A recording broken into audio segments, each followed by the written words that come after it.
Asking for the resignation of Salman Khurshid, BJP leader Mukhtar Abbas Naqvi alleged that the law minister had violated the election code with his promise, as UP had a sizable population of minorities, especially Muslims, who were being wooed by the Congress ahead of the assembly polls. Naqvi hit out at the Congress-led UPA government's move to provide 4.5% reservation to Muslims within the 27% OBC quota. The commission had earlier served a notice to Khurshid on January the 10th, asking him to reply by January 12th why action should not be taken against him for violation of the Model Code of Conduct. कानून मंत्री इस्तीफा दें और यदि इस्तीफा नहीं देते तो प्रधानमंत्री देश के सामने स्पष्ट करें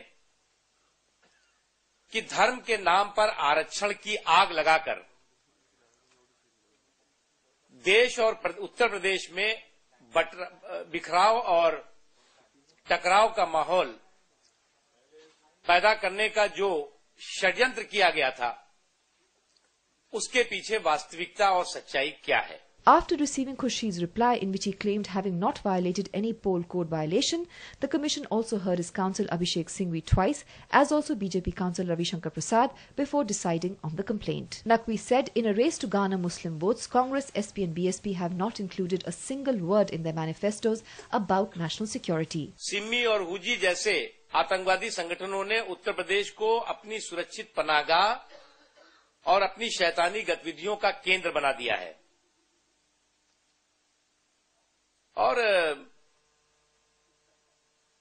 Congress party, Bahujan Samaj party, Samajwadi party, इन्होंने अपने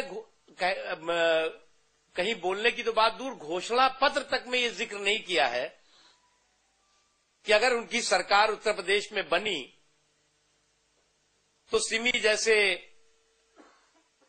हुजी जैसे आतंकवादी संगठनों के साथ उनका कैसा व्यवहार होगा। भारतीय जनता पार्टी ने स्पष्ट रूप से कहा है।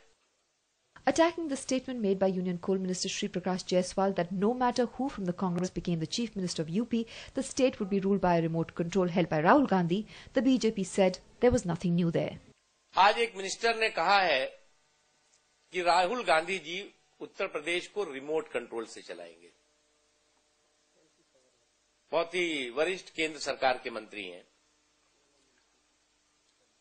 मुझे इस पे कोई ताज्जुब इसलिए नहीं है कि कांग्रेस पार्टी उत्तर प्रदेश को 8 साल से रिमोट कंट्रोल से ही चला रही थी।